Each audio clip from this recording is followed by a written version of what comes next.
Hi friends, welcome to my YouTube channel. അപ്പോൾ നമ്മൾ ഇന്ന് ഇവിടെ എങ്ങനെ സോളാർ മെയിൻറ്റെയിൻ ചെയ്യാം അല്ലെ മെയിൻ്റനൻസ് വീഡിയോ എന്താണെന്ന് കാണിക്കാൻ വേണ്ടിയിട്ടാണ് വന്നിട്ടുള്ളത്. അപ്പോൾ നമുക്ക് കണ്ടു നോക്കാം എങ്ങനെ നമുക്ക് സോളാർ വീട്ടിൽ വെച്ച് കഴിഞ്ഞാൽ അത് മെയിൻറ്റെയിൻ ചെയ്ത് നീറ്റായിട്ട് കൊണ്ടുപോകാന്നുള്ളത്.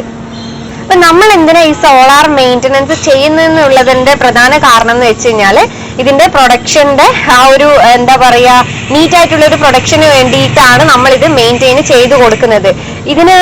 ഇതിന്റെ എഫിഷ്യൻസിന്റെ പ്രൊഡക്ഷൻ എഫിഷ്യൻസിനെ ബാധിക്കുന്ന കുറേ കാര്യങ്ങളുണ്ട്. അതിലൊന്നാണ് ഡസ്റ്റ് എന്ന് പറയുന്നത്.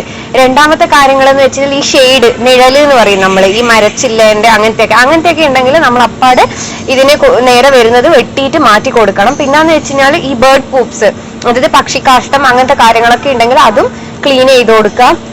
പിന്നെ എന്തെങ്കിലും ചെടീന്റെ വള്ളി ചപ്പ് അങ്ങനത്തെ ഒക്കെ ഉണ്ടെങ്കിൽ അതൊക്കെ മാറ്റി കൊടുക്കുക. ഇതൊക്കെയാണ് മെയിനായിട്ട് ഇതിന്റെ ആക്യുറസി അല്ലെങ്കിൽ എഫിഷ്യൻസിനെ ബാധിക്കുന്ന കാര്യങ്ങൾ എന്ന് വെച്ച് കഴിഞ്ഞാൽ. അപ്പൊ ഇതൊക്കെ നല്ല രീതിയിൽ ഇതിന്റെ പ്രൊഡക്ഷന് എന്താ പറയാ എഫക്റ്റ് ചെയ്യും. അപ്പൊ നമുക്ക് ഈ സോളാറിന്റെ മെയിൻ്റനൻസ് എങ്ങനെയാ ചെയ്യാന്നുള്ളത് നോക്കാം. ഇതുപോലത്തെ മോപ്സ് എല്ലാ വീടുകളിലും ഉണ്ടാവും. അപ്പൊ ഇത് വെച്ചിട്ടാണ് നമ്മൾ ഇത് ക്ലീൻ ഒക്കെ ചെയ്ത് കൊടുക്കേണ്ടത്. മേക്ക് ഷുവർ ചെയ്യുക നിങ്ങൾ ഇത് എടുക്കുമ്പോൾ തന്നെ പൊടി പടലങ്ങളൊന്നും ഇല്ലാണ്ട് ക്ലീൻ ആണ് എന്നുള്ളത്. അതുപോലെ തന്നെ നിങ്ങൾ ഇതിനെ കൊണ്ട് ഇത് ക്ലീൻ ആക്കി കഴിഞ്ഞാലും ഇത് എന്താ പറയാ നല്ല ക്ലീൻ ആക്കി വെച്ചിട്ട് വേണം അടുത്ത പ്രാവശ്യം യൂസ് ചെയ്യാൻ വേണ്ടിയിട്ട്.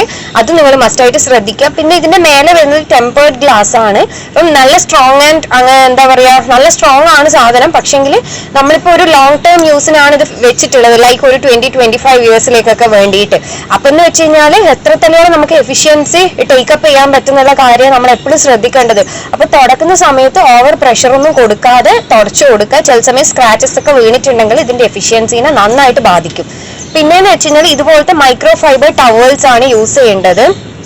അതായത് എന്ന് വെച്ച് കഴിഞ്ഞാൽ നമ്മൾ ഇതിനെ കൊണ്ട് തുടച്ചു കൊടുക്കാനും നമുക്ക് പറ്റും. ഇപ്പം ഇതില്ലാത്ത കേസസിലാണെങ്കിൽ ഇങ്ങനത്തെ ടവൽസ് ഉണ്ടെങ്കിൽ നമുക്ക് ഈസി ആയിട്ട് ഇത് കയ്യിൽ വെച്ചിട്ട് അധികം പ്രഷർ കൊടുക്കാതെ ഇതിനെ കൊണ്ട് തുടച്ച് ക്ലീൻ ആയി കൊടുക്കാൻ പറ്റും. പിന്നെ പ്രത്യേകം ശ്രദ്ധിക്കേണ്ട ഒരു കാര്യം, ഈ സോപ്സ് ഡിറ്റർജൻസ് അങ്ങനത്തെ ഒന്നും ഇട്ടിട്ട് ഇത് ക്ലീൻ ആക്കാതിരിക്കുക. കാരണം അതും ഇതിനൊക്കെ തട്ടിക്കഴിഞ്ഞാൽ എന്തൊക്കെ കെമിക്കൽ ഉണ്ട് നമുക്ക് അറിയില്ല. അപ്പം അതും ഇതിന്റെ എഫിഷ്യൻസിനെ നന്നായിട്ട് ബാധിക്കുന്ന ഒരു ഫാക്ടറാണ്. പിന്നെന്ന് വെച്ച് കഴിഞ്ഞാല് ഈ ബേർഡ് പൂപ്സ് ഒക്കെ വരുന്ന ടൈം അത് നിങ്ങൾക്കറിയാം ഡ്രൈ ആയി കഴിഞ്ഞാൽ കുറച്ച് പാടായിരിക്കും അത് ഇളക്കി എടുക്കാൻ വേണ്ടിയിട്ട്. ആ സമയത്ത് നിങ്ങൾ ഈ സ്ക്രബ്ബർ അങ്ങനത്തെയൊക്കെ പോലത്തെ ഇട്ടിട്ട് നല്ല ശക്തിയിൽ ഉരച്ചിട്ട് കളയാൻ പാടില്ല. അത് വളരെ ലൈറ്റ് ആയിട്ട് ഇതുപോലത്തെ ടവൽസ് യൂസ് ചെയ്തിട്ട് മാത്രം പതുക്കെ കളയാൻ ശ്രമിക്കുക. അപ്പൊ ഇതൊക്കെയാണ് മെയിൻ ആയിട്ട് ഇതിന്റെ മെയിൻ്റനൻസിൽ ശ്രദ്ധിക്കേണ്ട കാര്യങ്ങൾ. അപ്പൊ നമ്മൾ ഇതിന്റെ ക്ലീനിങ്ങിലോട്ടേക്കാണ് ഇനി പോകുന്നത്. ഇപ്പം ആക്ച്വലി മഴക്കാലത്ത് നമ്മൾ ഒരു ഒന്നിന്റെ ആവശ്യമില്ല. ഓൾറെഡി വെള്ളം വീഴും ഇതിന്റെ മേലെ. അപ്പം ഓട്ടോമാറ്റിക് ആയിട്ട് ഉള്ള കാര്യങ്ങളൊക്കെ അതിന്റെ മേലെ നിന്ന് പോയിട്ട് ക്ലീൻ ആവും. അപ്പം ഇനിയിപ്പോ ചിലവർക്ക് ഇത് ഇപ്പം ഫിക്സ് ചെയ്തെടുക്കാൻ ക്ലീൻ ആക്കാൻ പറ്റിയെന്ന് വരില്ല. അപ്പം ഇത് നമുക്ക് ഹൈറ്റിന് കയറി ക്ലീൻ ആക്കാൻ പറ്റുന്നതിലേക്ക് വേണ്ടിയിട്ടാണ് ഇത് കാണിക്കുന്നത്. അപ്പം നമുക്ക് ആദ്യം കുറച്ച് വെള്ളം ഇതിന്റെ മേലെ നമുക്ക് അടിച്ചു കൊടുക്കാം. അപ്പം നമ്മളിപ്പം വെള്ളം ഒന്ന് നനച്ചു കൊടുത്തിട്ടുണ്ട്. അപ്പൊ ഞാൻ ഒന്നുകൂടെ റിമൈൻഡ് ചെയ്യാണ്, നിങ്ങൾ മോപ്പ് എടുക്കുന്ന സമയത്ത് നന്നായിട്ട് കഴുകി വാഷ് ചെയ്ത് നിങ്ങൾ ഉറപ്പ് വരുത്തുക ഇതിൽ ഡസ്റ്റോ വേറെ അഴുക്ക് പാർട്ടിക്കിൾസോ ഒന്നുമില്ല. എന്നിട്ട് വേണം നമ്മൾ ഇതിലോട്ടേക്ക് തുടക്കാൻ യൂസ് ചെയ്യാൻ വേണ്ടിയിട്ട്. അപ്പം നമുക്കിത് ആ വെള്ളം നനച്ച പോർഷനിലേക്ക് ഇതുപോലെ തന്നെ ചെറുതായിട്ട് അധികം പ്രഷർ കൊടുക്കാതെ നല്ലോണം വൈപ്പ് ചെയ്ത് ക്ലീൻ ആക്കി കൊടുക്കാം.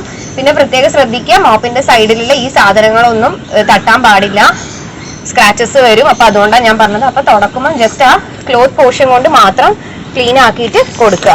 അപ്പൊ ഇതിപ്പോ ഞാൻ നന്നായിട്ട് മോപ്പ് വെച്ചിട്ട് വൈപ്പ് ചെയ്തിട്ടുണ്ട്. നിങ്ങൾ എൻഷുർ ചെയ്യുക പോകുന്നതിനിടക്ക്, അതായത് ക്ലീൻ ചെയ്ത് പോകുന്നതിന് മുന്നേ നല്ല നീറ്റായിട്ട് ഡസ്റ്റ് ഒക്കെ കംപ്ലീറ്റ് പോയി നന്നായിട്ട് ക്ലീൻ ആയിട്ടുണ്ട് എന്നുള്ളത്. പിന്നെ എവിടെയെങ്കിലും ഇപ്പൊ നമ്മളിത് തുടച്ചു കഴിഞ്ഞിട്ട് എവിടെയെങ്കിലും വാട്ടർ ഡ്രോപ്ലെറ്റ്സോ ചെറിയ നനവൊക്കെ കാണുന്നുണ്ടെങ്കിൽ ഈ മൈക്രോ ഫൈബർ ടവൽ വെച്ചിട്ട് ജസ്റ്റ് ഇതുപോലെ ഒന്ന് ചെറുതായിട്ട് അധികം പ്രഷർ കൊടുക്കാതെ വൈപ്പ് ചെയ്തിട്ട് അതൊന്ന് എടുക്കുക. അപ്പം നമ്മുടെ ഈ മെയിൻ്റനൻസ് വീഡിയോ ഇവിടെ എല്ലാവർക്കും യൂസ്ഫുൾ ആയി ഞാൻ വിചാരിക്കുന്നു. നമ്മൾ മുന്നേ ഇതിനോട് എന്താ പറയുക ചേർന്നിട്ട് ഒരു സോളാറിന്റെ വീഡിയോ ചെയ്തിട്ടുണ്ടായിരുന്നു. സോളാർ ഒരു വീട്ടിൽ സെലക്ട് ചെയ്യുന്നതിന്റെയും അതിന്റെ ഫിക്സിങ്ങും കാര്യങ്ങളും പൈസയും ഡീറ്റെയിൽസ് ഒക്കെ. അത് ആക്ച്വലി നല്ലൊരു സക്സസ് ആയിരുന്നു നിങ്ങളുടെ സപ്പോർട്ട് കൊണ്ട്. അപ്പൊ അതുകൊണ്ടാണ് നമ്മൾ തുടർച്ചയായിട്ട് മെയിൻ്റനൻസ് വീഡിയോയും കൂടി ചെയ്തിടാൻ പ്ലാൻ ചെയ്തത്. അപ്പം ഈ വീഡിയോ എല്ലാവർക്കും യൂസ്ഫുൾ ആവും, ഇഷ്ടമാവും ഞാൻ വിചാരിക്കുന്നു. സോ എല്ലാവരും സപ്പോർട്ട് ചെയ്യുക, സബ്സ്ക്രൈബ് ചെയ്യുക, ലൈക്ക് ചെയ്യുക, കമന്റ് ചെയ്യുക, ഷെയർ ചെയ്യുക. സോ അടുത്ത വീഡിയോയിൽ കാണുന്നത് വരെ ബൈ.